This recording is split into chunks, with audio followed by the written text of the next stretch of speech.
Hello and welcome back to the Liberty for Philly podcast. This is episode 32, part 2, with our first ever special guest. And making his reappearance for the third time on the podcast, we got Mr. Alex Carr joining us today. How are you today? Very glad to be here, gentlemen. Thank you for having me.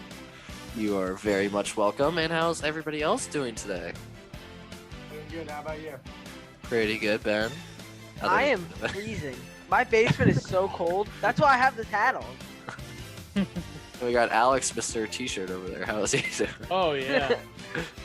The Giants won a game this weekend, so The smaller victories in life. very small. But dude, no one gives a shit, but it's alright. Over here. So, as you know, if you watch part 1, which I recommend you go back and watch, that we talked about what we thought of the Phillies this season and what they need to do in the offseason. Obviously, I thought they should do some things, and Ben and everybody else thought they should do some things. But now we have Alex Carr to give us his official standpoint with official NOLA background noise. Yes. Nolan might have something to say too. Oh, he does. He's got a lot of words. Yeah, Alex, let's words start to off.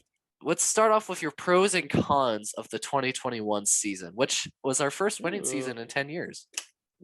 Yeah, that sure is a pro. I mean, look, it's the same year, different, or same year, different year, same stuff, right? Different year, same problems. Lots of issues with the back end of the bullpen. Lots of issues with depth and not being able to correctly shore up certain positions, certain spots that needed to be improved.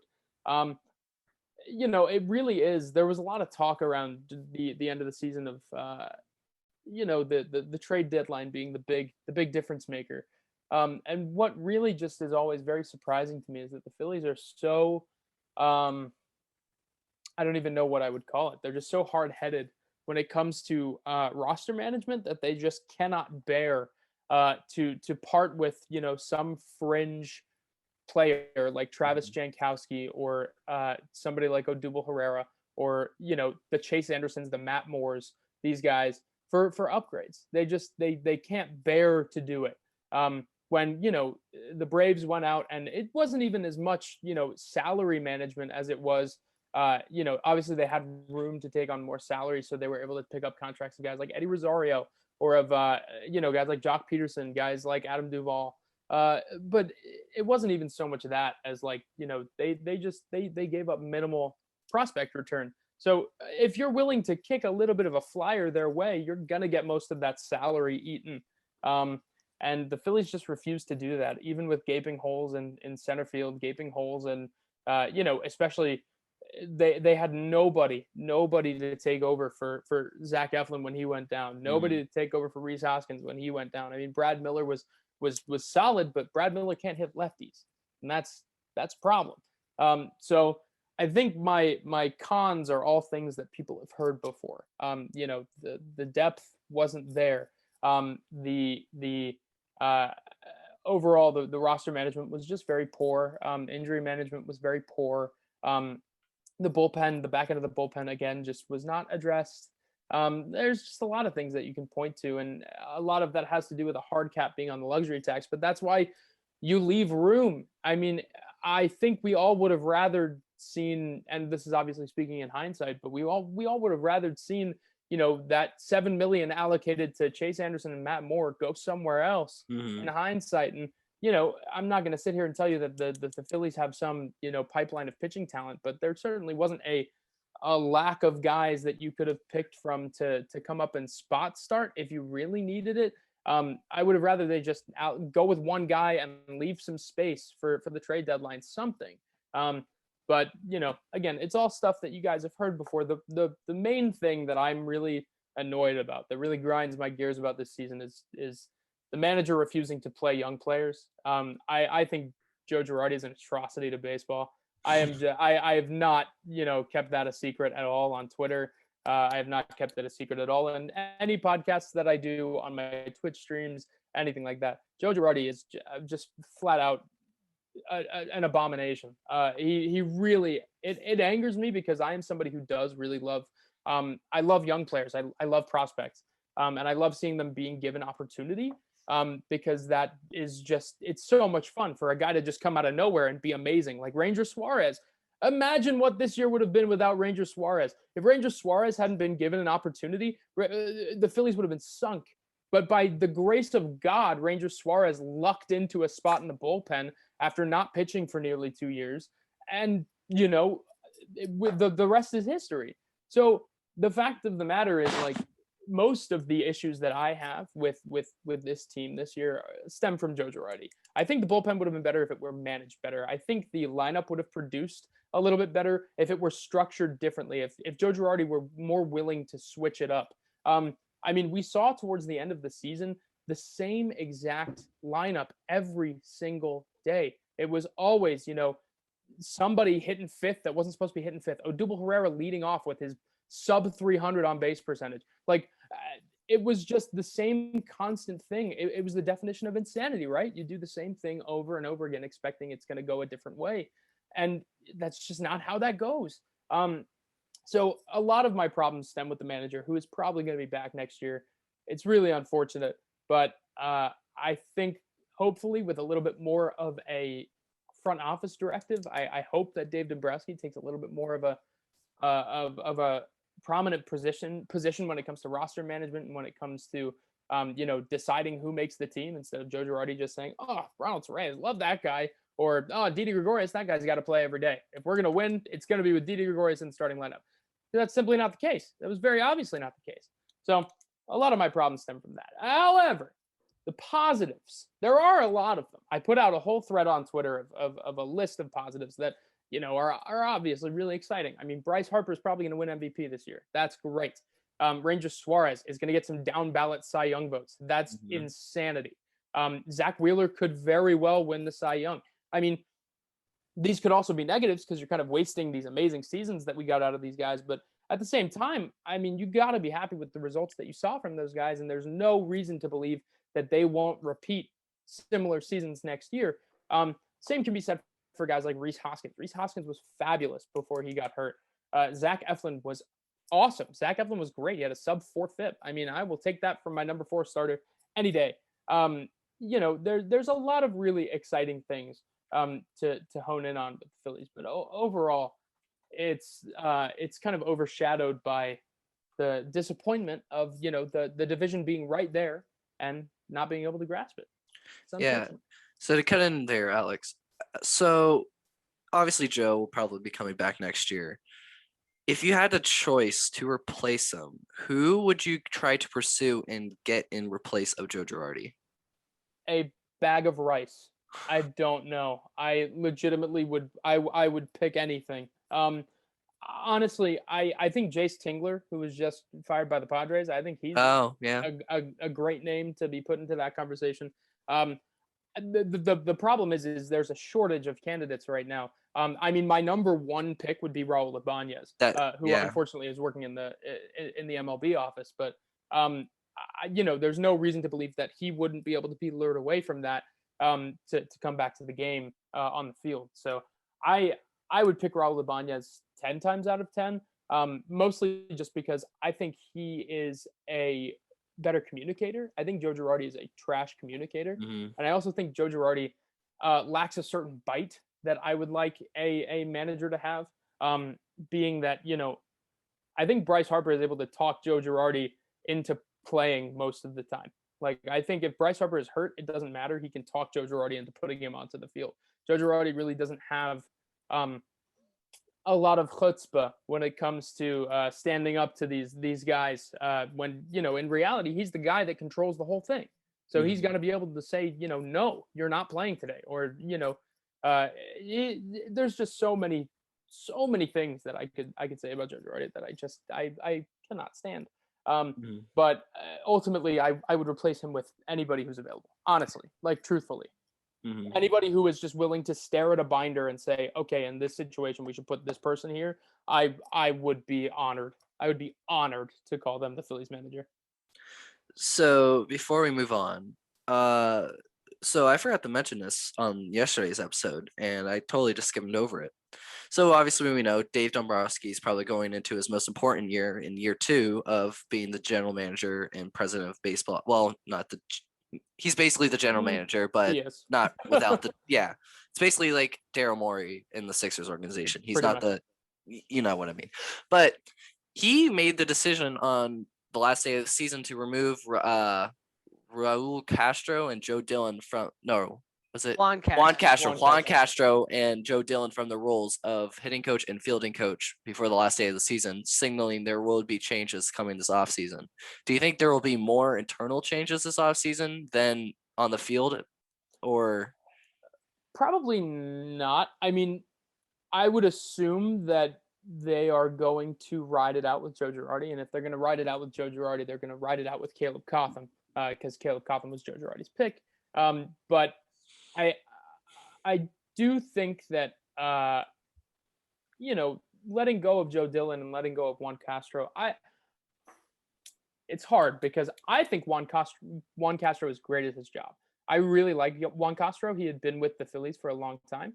And it's unfortunate that he, is being let go. I think a lot of it is having to do with Joe Dillon and Juan Castro are probably scapegoats for why Alec Boehm was so bad this year. I think that this is probably, a pretty scapegoaty move. At the same time, also when these things happen, you tend to hear a lot of stories from the inside about certain things that went on with the person who was let go, or things like that. And so I've heard some instances of Joe Dillon doing some non-conducive to help things, like a lot of telling guys like purposefully to hit the ball on the ground in practices and things like that, just like weird stuff. So I guess it's a fair move to let Joe Dillon go. Do I think it's going to be the big change that the Phillies need? No, probably not. And even less so with Juan Castro. I think he's very good at what he does, and he'll probably find another job in an organization. But I think that because of the lack of improvement, and in fact the decline that we saw basically on all fronts of what those guys were in charge of, yeah, I think it's a totally fair move. But as far as any other changes internally, I think I doubt it. So do you think to replace that, should the Phillies look towards internal replacements for them, or go to previous pieces of the big run like 06 to 11? Like, for instance, go after, say, a hitting coach. You could look at, say, maybe Ryan Howard or any of those, because I know Carlos Ruiz at his AA Hall of Fame induction said he was open to returning to the Phillies as a coach in the system. Would that? I mean, that would be great, but I don't think Chooch should be the hitting coach. Chooch, not to say Chooch was a slump with the bat, but he was fine. I don't usually like hiring folks based off of just because they've been a part of the team in the past. I think that it's nice to have that nostalgia, but I don't think that it's something that you necessarily have to do. I just think they should go with best available. If there's anyone on the open market that they feel fits the mold, that's not something that I'm super deeply ingrained in. Like who's the best candidate for a hitting coach position, because you never know what these guys go on to do after they leave baseball. Some of them don't want to come back. Some of them are just like content with leading the lives that they lead. Some of them are very eager to come back. I mean, Sam Fold is only 4 or 5 years separated. Well, that's now. I mean, he was like 3 years separated from the game when he joined front offices and started working internally in baseball. So you never know what these guys want to do after they leave the game. So it really depends. For one, I don't think they should look internally, because internally they have a lot of guys that are purely developmental and really stray to the side of looking at the data and trying to communicate the data. Whereas I think a major league hitting coach should be more of a communicator and somebody who is able to interpret data, but also able to kind of, talk you through what you're supposed to be doing in game, instead of, the Chris Young approach of, okay, here's the data, now do it. And that's just not helpful at all. Yeah. And then one last thing. Obviously, the Phillies just hired a new farm director in Mattingly. I really like the move. Do you like it as well? Yeah, I mean, I'm going to go as far as to say anybody from the Padres organization that's being parsed off at this point, they certainly have had some trouble with, I'll say, not necessarily developing talent, but definitely they have lacked in the transitioning talent to the major leagues. But finding talent, identifying talent, and being able to curate that talent and cultivate it, um, they have been best in the majors at that for a long time. I mean, they have that system has been really, really good. And I think this teardown is more a signifier of they want to, now that they have the talent, they have all this talent in their farm system, they want to now transition to being able to develop it for the major league level. But look, anything at this point is going to help the Phillies, especially when it comes to identifying and kind of shoring up an already kind of depleted farm system in terms of its broadness, in terms of how many assets they have. I think is really going to be helpful. And I like Mattingly. Everything I've read about him, again, it's not something I'm too deeply ingrained on. I haven't been studying him for years, and I know every little moment of his career and what he's done that's going to be conducive towards the Phillies. But from what I know, he seems like a really great fit for the job. And I do know that a lot of the folks that I speak to have heard very, very good things. He's been one of those guys that's just like been an up and comer for a long time, and this is like kind of the shot for him. So that's great. Yeah. So then before we move on to what you think the Phillies should do this offseason, let's go around and remind everybody what we think the Phillies' number one focus should be on this offseason. So let's start with Ben. Which Ben? Ben H. Okay. All right. Here we go. I think that the focus should be on a fifth starter. Because I believe bullpen games should be out of the question at this point. I think they're too much trouble. Someone that we can use with, the money we do have to be a solid strikeout starter. I think Kyle Gibson with ground balls isn't enough. And with the fielding we have, it's going to turn into a dumpster fire. And we don't even need to be reminded of the background that Al Watson has to represent that.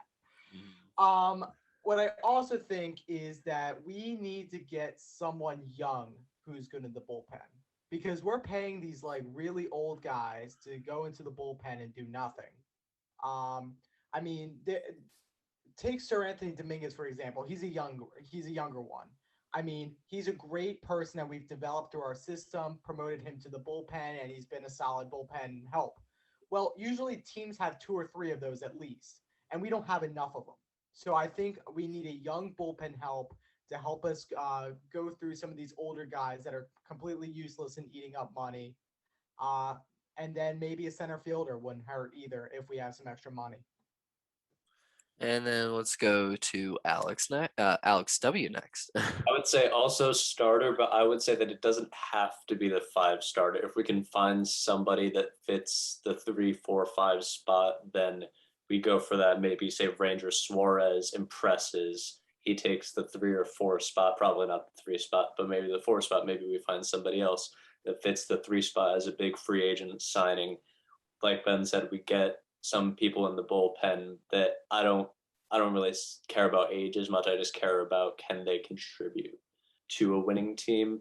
And I think that maybe let's say we let McCutchen walk, maybe get another left fielder to replace him, or a third baseman or shortstop, depending on what we do with our utility man coming up this season. And then reports. I think we got to get that 5th starter as well. I was going to say basically exactly what Ben said. I mean, Ben's think alike. So. And yeah, and then I agree. We definitely need that last starter. However, obviously, if you watched back yesterday, I thought some different other things. I thought we should reload by removing Didi and Bohm and possibly adding Josh Donaldson and Buxton to the team, as well as, I think the bullpen will be fine as long as we bring back Neris. I do believe maybe you can bring back a veteran of some sort for that bullpen, but I do believe that if Dominguez gets back to his former form, I think he'll mold into that closer we want him to be. Neris and Alvarado can hold out that setup role, and then everybody else should fall into place. Then also just focusing on that center field and shortstop position should be the top priorities of this team in the offseason. I guess starter wise, I could really go with just a veteran, maybe Verlander if he's not that expensive, just because of the Dave Dombrowski ties. But that's just me. Now that leads us to Alex Carr and his all-knowing knowledge on the Phillies offseason. So this is something that I'm famous for. I overthink the offseason a million different times. I run through a trillion different scenarios. The one that I'm stuck on right now, I'm pretty much in agreement with you guys. I think a fifth starter is pretty imperative, especially with Zach Eflin out for the first probably 2 months of the season, if not longer. So I think that is definitely something that they have to focus down on. A name that I really like. I have a few that I really like. There's quite a few guys out there that are not really getting their due in terms of how well they performed this year. One being Alex Kopp of the Angels, who was pretty solid this year, and for a 34-year-old, I mean, I will take the way he performed any day on my baseball team. I also really love John Gray of the Rockies. He's probably, I don't know what they were doing at the trade deadline, but nobody does. He is probably not going to get the qualifying offer as it was speculated at the trade deadline. He was downright terrible in the second half. I think that I would really like to take a shot on him. I think he is just one of those perennial breakout guys. He knows how to pitch in Colorado, and if you know how to pitch in Colorado, you can figure it out everywhere else. I truly believe that. I think that John Gray is a really solid and very underrated name that's going to be hitting free agency. The number one guy that I would love to see the Phillies pursue for the rotation is Eduardo Rodriguez, who just has the best peripherals on the planet. And, outside of the Red Sox awful infield defense, would be an excellent performer anywhere else, quite literally anywhere else. I also don't think the monster helps him very much as a left-handed pitcher. But that being said, the Phillies also have a pretty deplorable infield defense. So I think they definitely have to also hone in on that shortstop and third base side of the diamond. I really don't know how they're going to make it work. I think Didi Gregorius is either strictly going to be in a bench platoon role, or he will be shipped off for whatever they can manage to lose him for. And then I think Alec Boehm, I mean, for whatever reason, Joe Girardi said at the end of the season that Alec Boehm is going to continue working at third base. And that's just the stupidest thing I've ever heard. It's very clear that, he's not an infielder. He's not an infielder, so put him in the outfield. Like, it seems plain as day to me. He's got a great arm. He's really athletic. He's tall. He's not slow.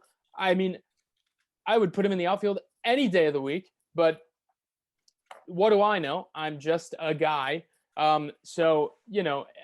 I think that going into next season with either of Didi Gregorius or Alec Boehm starting in your left side of the infield is just a stupid idea. It's a dumb idea.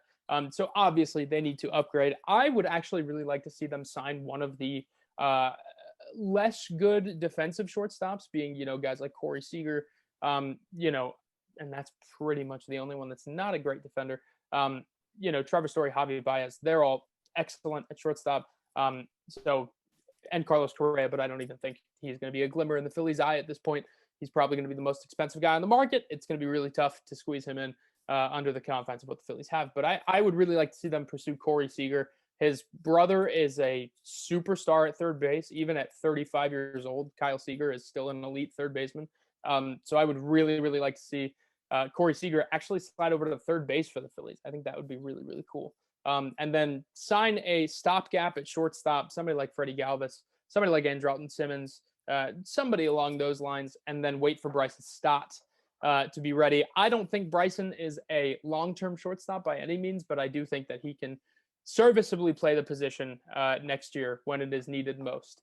And outside of that, I think a center fielder is dead on. I think, I don't think they have to sign one via free agency because God knows the center field market is awful this year. But I think that, they can go looking for one in like pretty much anywhere. Manny Margot is out there. He's probably going to be shopped by the Rays because he is going to be entering arbitration at a pretty steep number this year.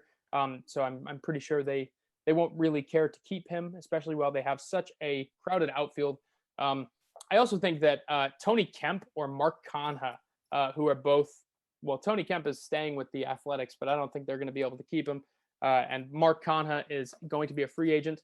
They're both left fielders. Phillies need a left fielder. Both very high on base percentage guys, very underrated offensive contributors over the last 2 years. Really like both of them. And then my last very, very steep desire is just a closer. I just want a closer. I mean, the Phillies have been trying to close by committee over the last 2 years, and it's been awful. Then they brought Ian Kennedy in, who is not a closer, simply. And, it's not worked. I would love to see Hector Neris back, not as the closer. And I would love to see them, as long as he doesn't get a qualifying offer, I would love to see them pursue Raisel Iglesias. I think Raisel Iglesias has had a brilliant year this year, and peripherally he's looked fantastic. And I think that ultimately that would be the guy that I would like to see them pursue. But who knows? If he gets a qualifying offer, he probably takes it. If not, he probably gets a hefty sum in free agency. So we'll see what happens. Yeah. So what's your thoughts on that, Ben? What from there would you take out of that? I would definitely take the reliever. I would love the reliever, and I agree with Alec. If he's not, taking a huge qualifying offer, I'll take him. I do love Mark Conha. I do agree with him. He's a solid hitter and he's a solid left fielder. Definitely for the Oakland Athletics, just from fantasy experience alone with the stats. But I think again, like Alex said, he's very underrated. And then hopefully we don't get him too pricey, so we have more options to get the guys you really want. And Alex W. I would agree with that. I think any affordable options at those just third base, shortstop, left field positions would be great. Ideally, somebody like Marcus Semien, who I don't think has been mentioned yet, would be, I would think, a really good piece for us. He's going to be expensive as hell, so it probably won't happen. But ideally, at least considering getting one of those top free agent options, if something else like a closer wouldn't work. Closer would be phenomenal. A fifth, fourth starter pitcher would be phenomenal. But if for some reason something can't work out, take a look at somebody who is producing at a very high level right now. And I think Marcus Semien fits that mold. And reports. It sucks going last because I have literally nothing to say because everyone steals my ideas. So. All right, I guess I'll add in. Obviously the Phillies could obviously throw the bank out and try to pursue everything, but obviously Bryce Harper just came out and said that you can't just put money on the problem, you have to build up the farm as well. So that means the Phillies will have to do some trades as well this offseason to try to get some return back for certain players. So in a sense, you could see them going out and trading for a starter, trading for a third baseman, trading for a shortstop, trading for a left fielder, et cetera, et cetera. They can be out here trading. And that's why I keep that boom Josh Donaldson thing keeps coming back to me, because I'm like, that's kind of really going to be a good return because you can eat some of the money and keep some of the prospects to help build that. And like also another idea, I think Tommy Pham was mentioned. I don't think Starling Marte's name was mentioned as well. That could be another option, but probably will be looking for too much money and over too much time, especially at his age. But he did have an excellent second half with the Oakland Athletics. He was putting up Ricky Henderson numbers, which was very, very great to see. Also, you can see the Phillies maybe trying to pursue Noah Syndergaard. I know that he's probably going to get that qualifying offer and will stay with New York. But obviously, we were talking about Robbie Ray yesterday. You never know, but the Blue Jays will probably be looking to throw the book at him. And it's just that'd be interesting to see. It should be a great offseason, especially with Dave Dombrowski. I mean, he's gotten every team he's had his hands on to the World Series at least once, and I don't think that trend's to stop with us. So I think in some way, somehow, Middleton will open up his wallet, or just somehow will stumble into a postseason at some point. And we can only hope. Yeah. So then, as I get the spreadsheet ready, 1 second here.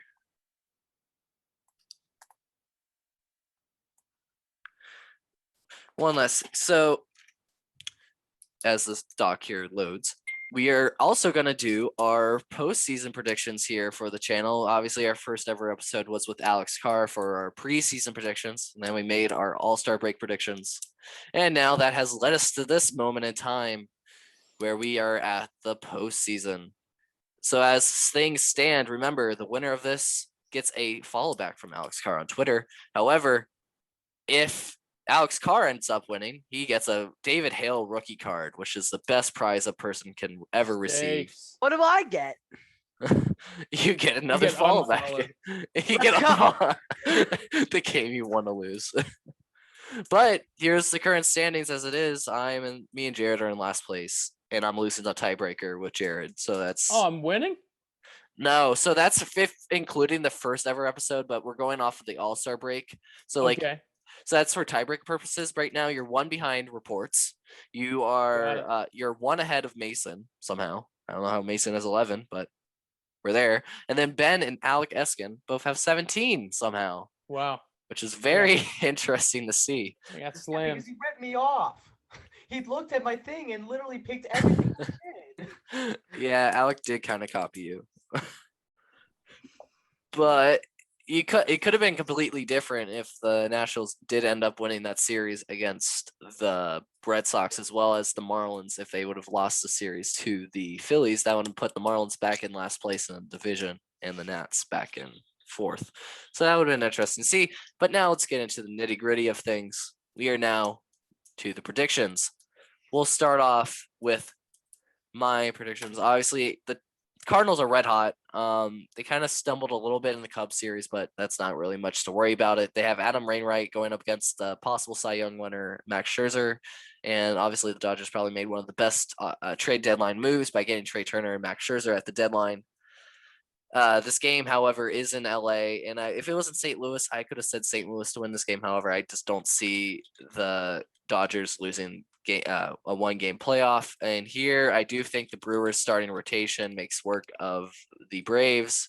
Here, it'll be another NL West matchup. We got the Giants and the Fighting Caplers with Darren Ruff leading the charge against the Dodgers. And this is a really tough pick because as much as I want to see the Giants do well, just for Darren Ruff, not Gabe Kapler, just for Darren Ruff,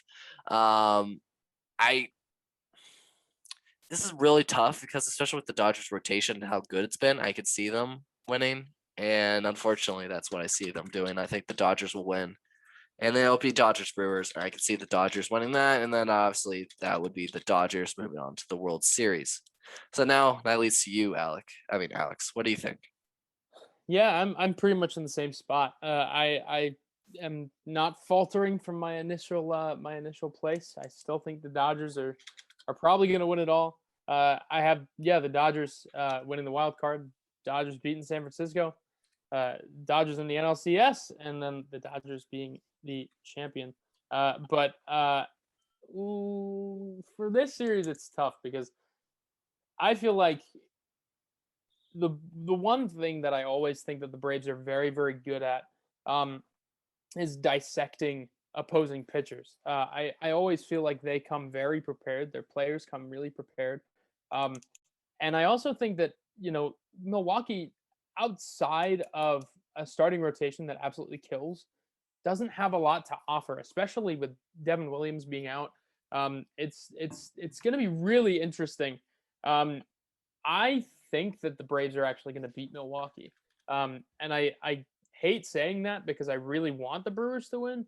But I think the Braves are just too, I don't know. They're just too good at dissecting opposing pitchers, and I feel like that lineup is going to really add some thump in such a high pressure scenario.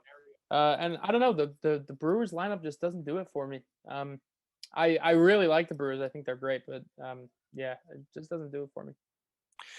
Yeah, so as you may have seen, I just changed mine to the Giants because I just realized in order to win, I have to make some different differentiating picks, and that's why I think that everything is to be the opposite of I said. Therefore, the Cardinals, Brewers, Giants will win this series. Now let's go to reports. Reports, what do you think? All right, I don't understand all this Dodgers hype. I mean, I know they're good, but the Giants are better, so the Dodgers are obviously going to win the wild card. And then Dodgers Giants might be the best series we've seen in a long time, but I got the Giants. It's going to go 7, and the Giants have that home field advantage. So, and then for this, Braves Brewers. I think the Braves are going to win that. I just, for all the reasons Alex said, I think the Braves have that. And then I've the Giants in the NLCS, and then they're going on to the World Series. And I think Gabe Kapler is the manager of the year. I mean, even within It's himself, I not a think he's contest. yeah. Yeah. And then now Ben Hoyt. Now Mr. Eskin has not made his picks yet.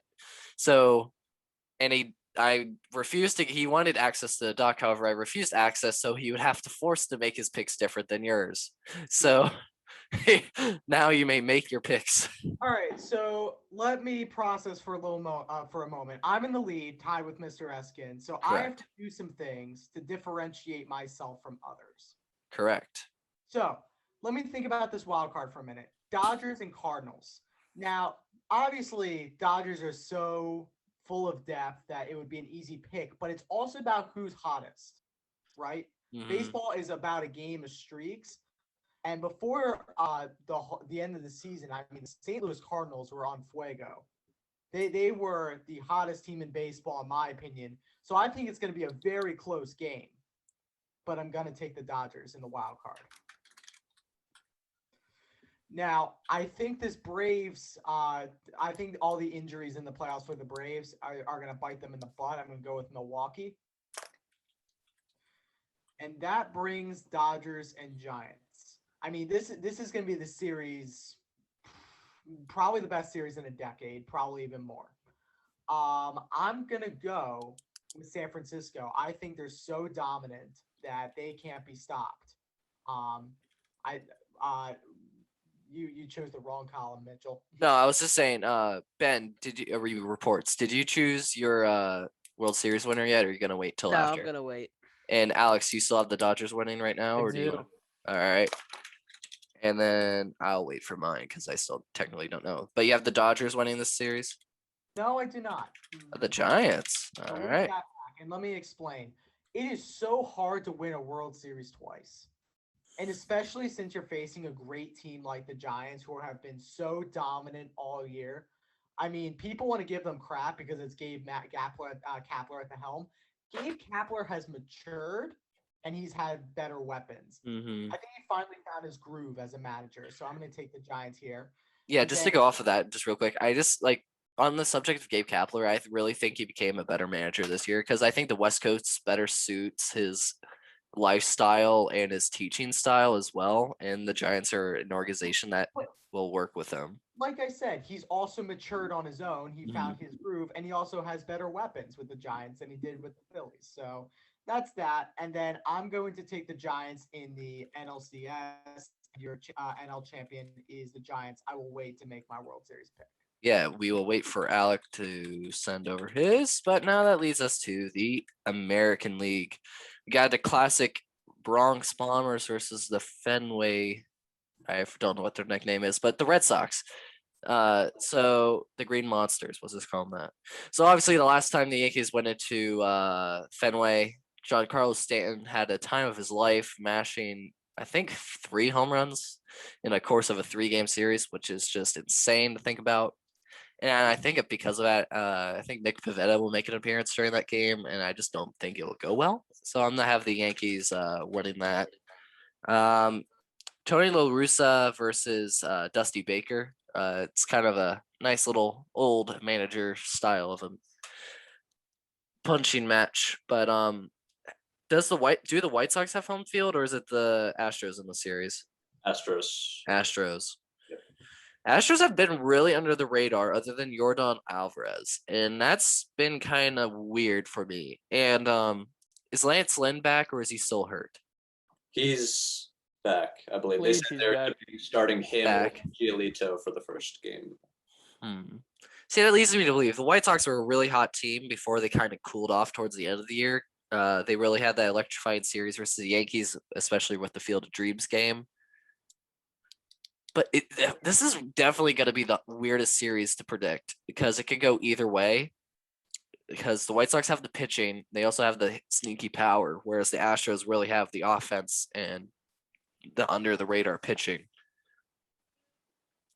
But I'm really going to go with Tony La Russa here. I think he's been around the block too many times to not do well with this series, and I think the White Sox will move on to the next round. And then the Yankees Tampa Bay, it's that'd be kind of a reincarnation of what just happened in this last series of the season, even though Tampa Bay kind of just gave up on the last day. However, I do think Tampa Bay, with their 100+ wins, will move on to the ALCS for the second consecutive year. And in the Tampa Bay White Sox, I do think Tampa Bay makes it back to the World Series. And then, yeah, that's my AL champion. And then moving over to my World Series prediction, we got Gabe Kapler versus the Rays. So this could go either way. I could have the Rays winning their second World Series, or would this be their first? Second. Second. Have the Rays won the World Series before? Have the Rays won the World Series before? No, they actually haven't. They've only made it in 08. I know Yep, this they because lost. they were incepted in 90, 95, Yeah. 98. No, 98 is when they were incepted. Well, they made it. They have yeah. Just on the case of that, I kind of did the same thing with my NFL predictions. I had Matthew Stafford and the Browns, and I went up going with the Browns because obviously the Browns haven't won the World Series before. And I'm going to go by that same logic here. I think Tampa Bay finally gets that World Series with their nice small market baseball strategy. Kevin Cash is still the manager, right? That is correct. Okay, that answers mine. And Alex, your turn. I also think the Yankees are probably going to beat the Red Sox here. I just don't think Nate Eovaldi is gonna keep the. I mean, he had a great year. I just don't think it's gonna exactly hold up in this wild card game. I also think their bullpen is just bad. You don't think Nick Pivetta is a certified closer? No. I also just I don't think the Red Sox really. You know, I've been saying it all year that I don't think they were legitimate, and they had a really bad second half. And so I think that they are they've come back down to earth at this point. I think the Yankees kind of underperformed for a good part of the second half, or a good part of the first half. Pardon me. Second half they kind of regulated because you know they had such a crazy deadline. So I think they definitely have the advantage here, especially with Garrett Cole being the guy. And then with Houston versus Chicago, I gotta say, I feel like, I know I predicted this midseason, but I think the White Sox are just far and away the better team there. They have much better pitching, and they also just have a really electrifying offense. I think that team is going to play really well in the postseason, which is why I have them where I do. They're young. They have great chemistry. And even though this Houston team's been to the postseason before, I also kind of feel like there's not the same fire there as there once was. So yeah, I'm definitely all in on Chicago there. I also don't think it's going to be particularly close series. I just think Chicago's pitching is so much better. They have 4 guys in like the top 10 of the Cy Young voting in the American League this year. I mean, it's just they are really great. As far as the next series goes, I think Tampa Bay probably demolishes the Yankees. I also don't think that one will be particularly close. Yankees pitching is just not very good. And then in the ALCS, I have Chicago beating Tampa. Oh. I think Chicago is going to be really, really good. So we'll see. Could ruin me, but yeah. And now reports. Your time to shine. All right. This Yankees Red Sox wildcard game is going to be the greatest wildcard game of all time. I think this is going to be an amazing game, and I think it's going to go extra innings. And I have the Yankees. Wait, and just so you know, if the game goes to extra innings, no runner on second rule. Mm-hmm. That rule is out the window, and hopefully it's gone forever. And hopefully Universal DH comes back next year. It is. And bring back regular 9-inning doubleheaders. None of the 7-inning. I don't like it. Even though the Phillies still suck at doubleheaders either way. But that's a question for another day. So you think the Yankees will win? Yeah. And then Houston White Sox.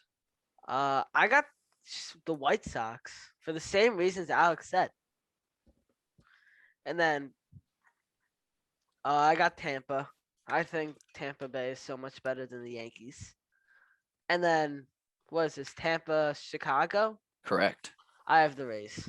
Hey, fellow Rays guy. And now My Rays. we had to go to a different, not the Jays. We got the Rays now. Yep. And now, Ben, it's all back to you.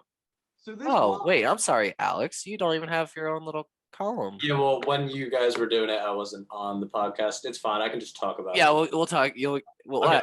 Yeah, Ben, you talk about yours. All right, so this wild card game is a very hyped up game, but in my humble opinion, you'll get some solid innings out of Cole, and then the bullpen will go do its job. So I'm going to take the Yankees in the wild card. I don't think Eovaldi is going to be all hyped up when it comes to the playoffs. I think he'll be where he needs to be, and I think this Yankees lineup is very strong. Houston versus Chicago. I agree with Alex. I think Chicago's pitching is amazing, and I love the White Sox in this series against Houston. Any like White Sox? All right. Now, this Tampa team is probably one of the most dominant teams I've ever seen, so I'm going to go Tampa there.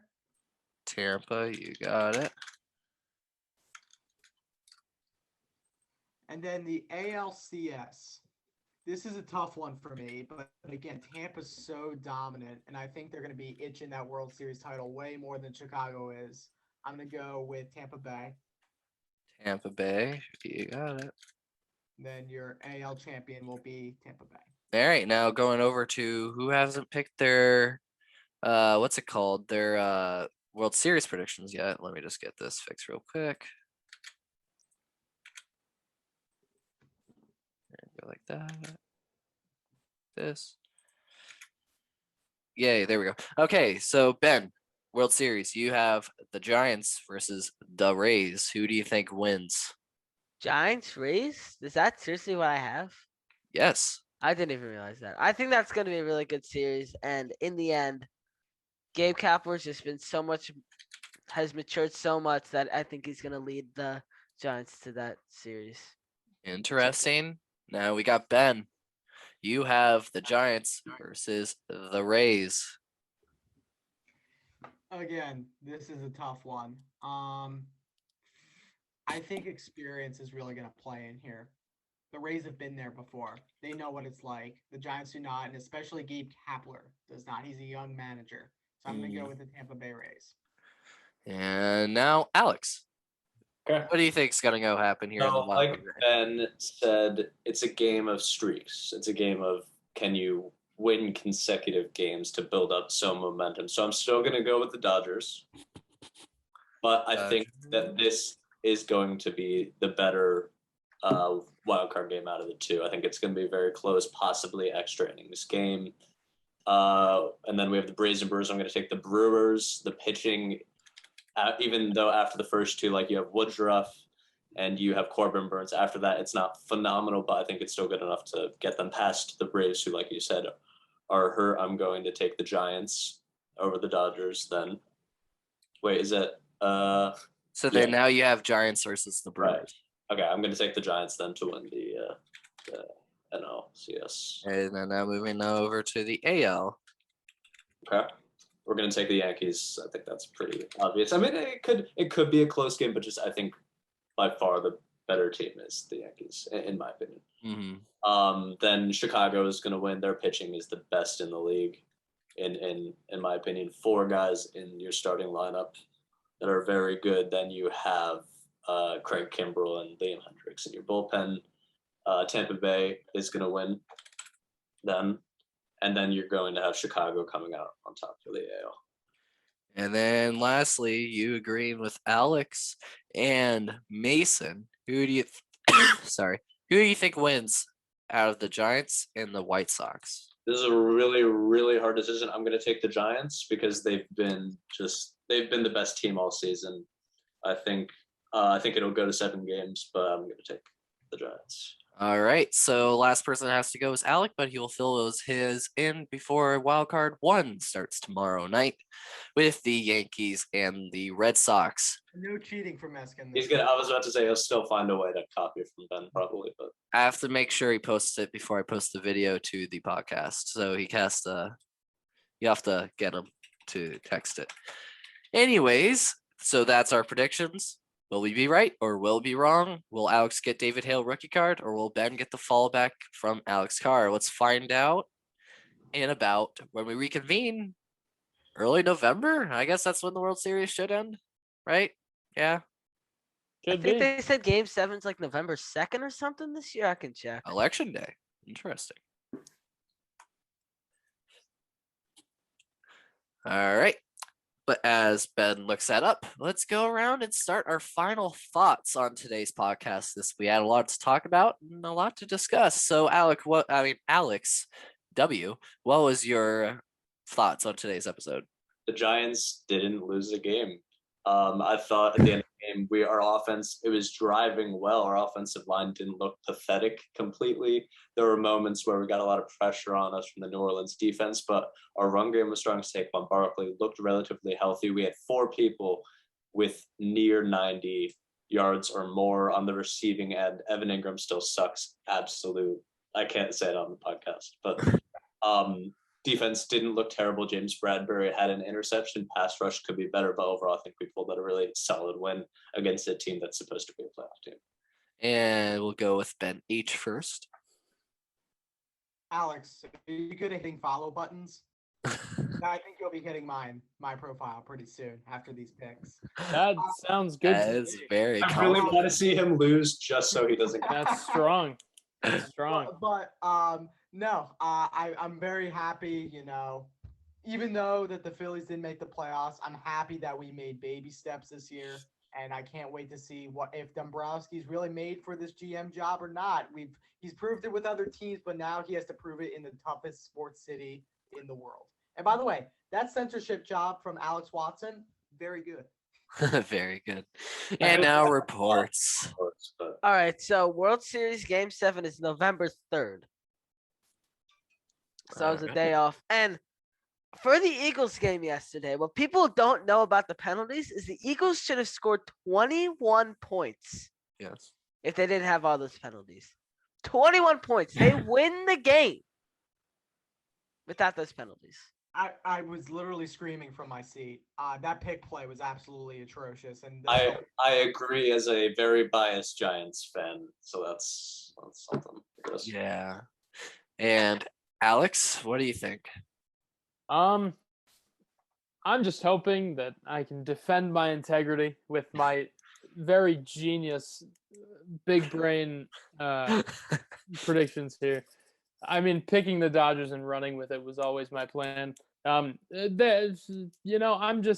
just thrilled that I got to see another season of baseball. However disappointing it may be for some, it's always, a lot of people always, kind of ask me how I remain so, I guess, positive throughout the entirety of the season, and most of it is just because there are so many good things about baseball that I like to focus on. I love watching, younger kids play. I love watching, it's about the minor leagues. It's about the major leagues. It's about my other, I love my Seattle Mariners. A little disappointment on me as well, but, I don't tweet about it a lot, but I was a Mariners fan first. So it's always, fun for me to be able to have the opportunity to just talk about baseball on a daily basis and, appear on podcasts, tweet about stuff. So my takeaways from today's episode are that I am just very thrilled to be here talking about another successful season of Major League Baseball.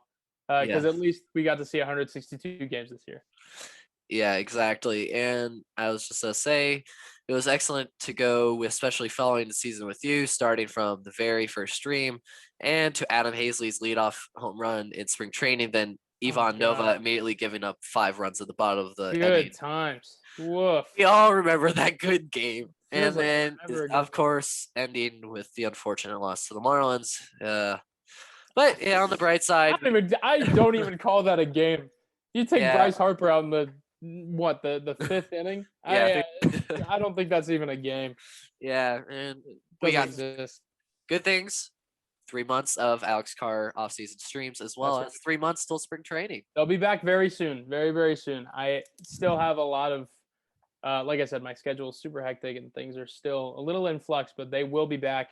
And I always love the offseason is my favorite time of the year in baseball, which is kind of weird because No breaking news. it's supposed predictions rating. it's supposed to be the the regular season action, but no, the off season is always my favorite because there's just so many. It consumes my thoughts all day, every day. It like really is just a reason to wake up. Waking up, checking my phone, seeing what happened overnight. It's always fun. I am such a big fan of the hot stove, so it's always my favorite time of year. Yeah, I'm always a fan of rumors, and that's why all breaking news always breaks on stream. So That's I bet true. you something crazy will happen on one of your first streams back Oh, it in the certainly off will. season.